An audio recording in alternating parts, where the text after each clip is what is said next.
پیارے آقا علیہ السلام منبر اقدس پر جلوہ فرما ہوئے اور جب پہلی سیڑھی پر قدم رکھا میرے آقا نے فرمایا آمین.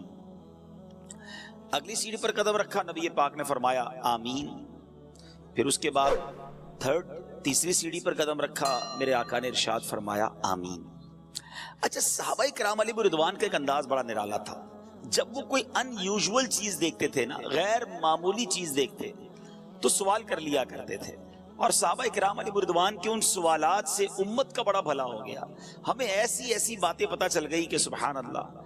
اب جب صحابہ کرام علیہ رضوان نے دیکھا کہ نبی پاک نے ہر قدم پر آمین فرمایا تو عرض کی حضور ارشاد فرمائیے، یہ آپ نے آج منبر کی سیڑھیوں پر جو آپ قدم رکھتے چلے گئے آپ نے آمین ارشاد فرمایا، اس کی وجہ کیا ہے، اس کا ریزن کیا ہے؟ تو نبی پاک صلی اللہ علیہ وسلم نے جو ارشاد فرمایا اس کا خلاصہ اور مضمون یہ ہے کہ میرے پاس جبریل امین حاضر ہوئے. جب میں نے پہلی سیڑھی پر قدم رکھا جو میں نے آمین کہا تو اس میں جبریل امین نے یہ دعا کی کہ یا اللہ عز و جل، جو رمضان کو پالے اور اپنی مغفرت نہ کروا سکے وہ ہلاک ہو جائے، اس کی ناک خاک آلود ہو جائے، گویا وہ برباد ہو جائے. آقا فرماتے میں نے جبریل امین کی اس دعا پر آمین کہی. پھر دوسری سیڑھی پر قدم رکھا تو جبریل امین نے دعا کی کہ یا اللہ عز و جل، اس شخص کی ناک خاک آلود ہو، وہ برباد ہو جائے جو اپنے ماں باپ کو بڑھاپے کی حالت میں پائے اور ان کے ساتھ وہ اچھا سلوک نہ کرے، یعنی ماں باپ کی خدمت اسے جنت میں نہ پہنچا دے، وہ برباد ہو جائے. آقا فرماتے میں نے اس دعا پر آمین فرمائی. تیسری سیڑھی پر قدم رکھا، جبریل امین نے دعا کی کہ یا اللہ، وہ شخص بھی برباد ہو، اس کی ناک خاک آلود ہو کہ جس کے سامنے سرور کائنات صلی اللہ تعالی علیہ وآلہ وسلم کا ذکر کیا جائے اور وہ نبی پاک پر درود نہ پڑھے، وہ بھی برباد ہلاک ہو جائے، اس کی ناک خاک آلود ہو جائے. نبی پاک فرماتے میں نے اس پر بھی آمین کہا. ذرا غور کیجئے میٹھے اسلامی بھائیوں، یہ تینوں دعائیں کس درجے کی دعائیں ہیں.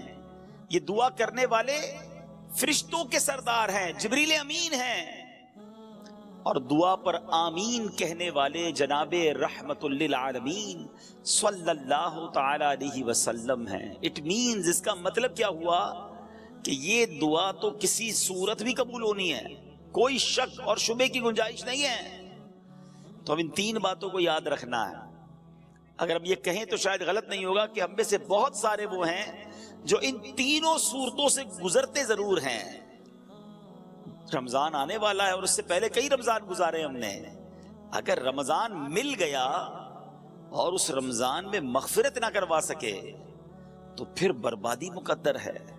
اتنی بڑی نعمت ملی اور پھر بھی نہ بخشوا سکے اپنے آپ کو، اللہ کو راضی نہ کر سکے، تو وہ شخص برباد ہو جائے گا. کئیوں کے پاس ماں باپ کی نعمت ہے، ماں باپ بزرگ ہیں، بوڑھے ہیں، اگر ان کو ایسا راضی نہ کیا، ان کی ایسی خدمت نہ کی کہ اللہ راضی ہو جائے، تو وہ شخص بھی برباد ہو جائے گا. مگر یہاں آج بوڑھے ماں باپ کے لیے ٹائم کس کے پاس ہے؟ آج بوڑھے ماں باپ کی خدمت کرنے کے لیے کون تیار ہے؟ بالخصوص یورپی ممالک میں، مغربی ممالک میں جو عاشقان رسول ہیں، جو خوش نصیب ہیں جن کے والدین زندہ ہیں، پلیز خدا کے واسطے اپنے والدین کی دعائیں لیجئے، انہیں ناراض نہ کیجئے. والدین وہ نعمت ہیں کہ اگر یہ راضی ہو جائیں تو رب راضی ہو جاتا ہے، اور یہ ناراض ہو جائیں تو رب ناراض ہو جاتا ہے.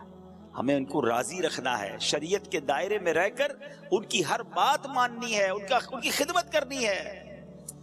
اور جو تیسری بات کہ درود پاک کتنا امپورٹنٹ ہے، کتنا ضروری ہے اپنی زندگی میں شامل کرنا، اور خاص طور پر جب پیارے آقا علیہ السلام کا نام مبارک ہمارے سامنے لیا جائے اس وقت درود پڑھنا یہ کتنا لازم ہے کہ جو نہیں پڑھتا تو فرمایا اس کی ناک خاک آلود ہو، وہ برباد ہو جائے.